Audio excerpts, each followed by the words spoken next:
All right, everybody, we're going to go over what it means to be a gendered me today. And we're going to kind of just talk through this. Let me go ahead and share my screen. All right, let's go ahead and move to the next one. All right, so what it means to be a gendered me. So this was an auto-ethnographic research. So essentially, she takes her own life's experiences and then she talks through them through with the reader in talking about a theoretical point, right? So her point being that both there's both this breaking down of the system that is considered, or this idyllic type that is considered woman, and also pushing up against it through her daily life. And she talks about this in different ways. She talks about the evaluation of gender being like essentially how others are determining her gender and how that impacts her through different interactions. She talks about the resistance of gender norms, right? She intentionally resists what it means to be feminine as inherently part of being woman. And so she does that throughout her daily life through dress, through how she engages with different kinds of interactions, how she chooses the role she chooses, and how she chooses to embark on her job as a professor.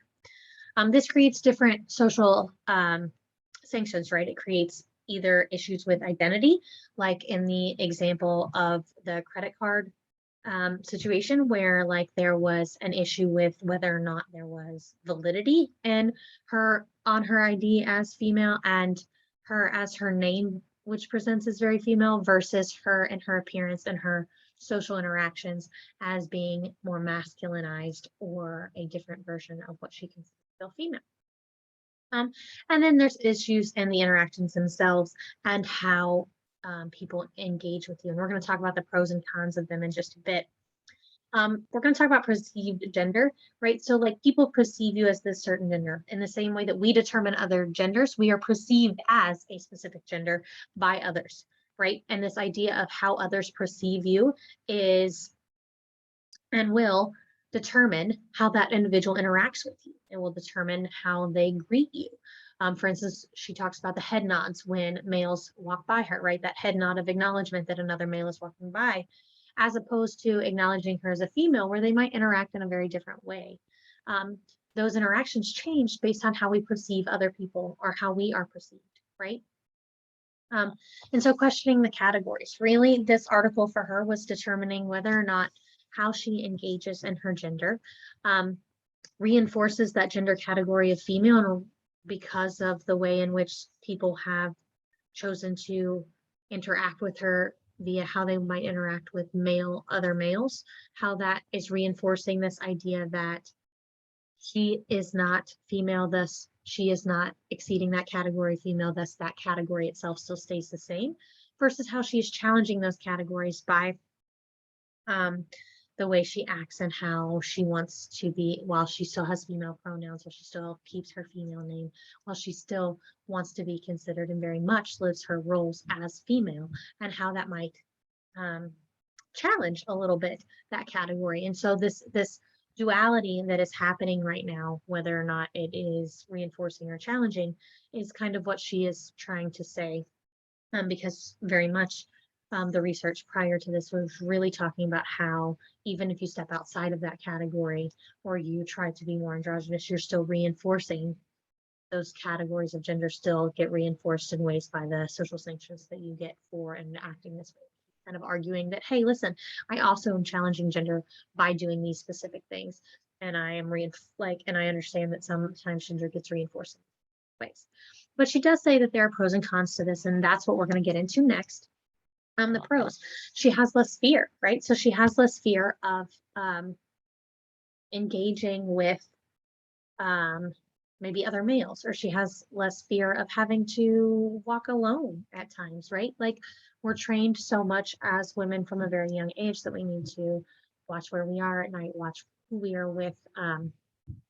We need to make sure that we are creating our own safety and that we are in charge of it in a different way that we are then males are socialized. And so in enacting this body in the way that she enacts it, she is creating for herself levels of safety. That's kind of the next thing, right? She, because she does not fit this idyllic type of woman, does not fit the idyllic type of victim of sexual assault, and doesn't necessarily, she says, she talks about how she doesn't fit that role of the target.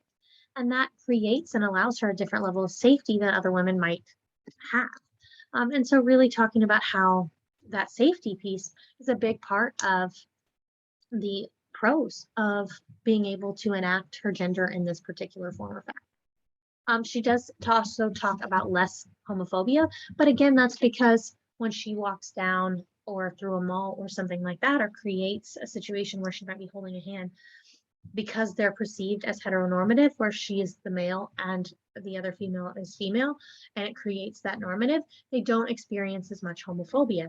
The problem with this beginning is because someone is perceiving her gender as male, it is still creating this heteronormative ideal.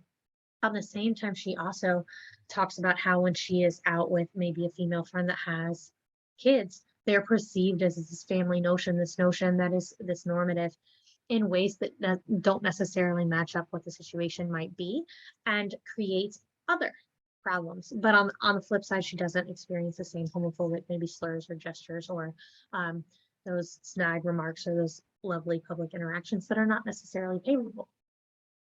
She also gets to tap into male privilege in ways. So like we talked about the head nods, we talked about she talked about how males engage in different conversation with her. They get to talk about different things. They provide her with a different level of respect than, because they perceive her as male from the get-go, than maybe a female might get in the same situation. And so she gets to tap into that a little bit, and that's perceived as a con. Now there are negatives to that as well, and we'll get into that in just a minute. And then they also talk about the resistance to that gender notion of woman, right? She, as a pro to this way in which she does gender, is breaking down this idea that female is only this super feminine archetype that has the long hair, that dresses in a certain way, that puts a lot of makeup on, that does these things, right? And through walking life in this way as female, she is creating another category of woman. She's creating this idea that women can be more options, that there are more options within that category. And so that is considered a pro. We're going to go into the cons next. The cons is this lack of access to women's spaces, right? There's a lack of, most of these come down to how they reinforce the binary of female, and she doesn't fit that category. So there's a level of validity that is questioned consistently about her womanhood in ways that give her trouble. So lack of women's spaces. So if we're talking about locker rooms, we're talking about women's spaces and maybe dressing rooms, and going to women's stores for clothing, things like this. We're talking about misreading of social connections. So again, in the same way that lack of homophobia in that situation is really good, but you're also misreading some of the social connections and misreading how it is that that she fits into that social dynamic, like the family setting or what have you, in ways that can create really uncomfortable conversations or settings. So it doesn't feel like it's in congruence with measures of identity. So again, we talk about when she tries to use her card and uses her ID, and her ID lists as female, lists her with her name. But if she didn't have that ID and she tries to use her credit card with her very feminine name, and they see that, they may question whether or not that is her.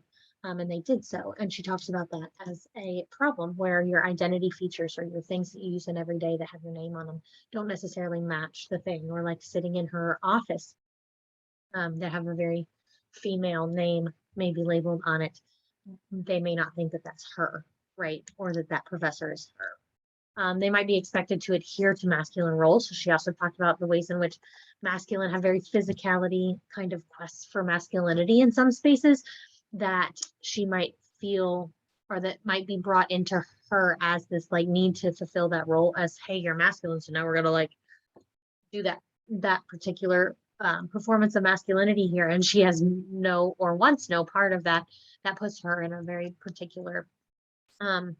particularly concerning space. And so she talked about that a little bit. And she does talk about how because she is read as male in multiple settings or multiple circumstances, how that reinforces the gender binary and lacks that women's options that she really wants to create and really wants there to be. So really, these are kind of the things that she talks about. And so want to make sure we get into that, but I also think that this article was a really good way to personalize or really talk through in a personal way how these perceived notions and or how someone you're determining gender of someone else can create situations that impact one particular human or that individual in very problematic ways, right? And so I think that this article does a good job of talking about the cons and the pros of resisting or being different than that archetype of the gender that you are, that you feel you are. So I hope that helps, and I will get into the next lecture shortly.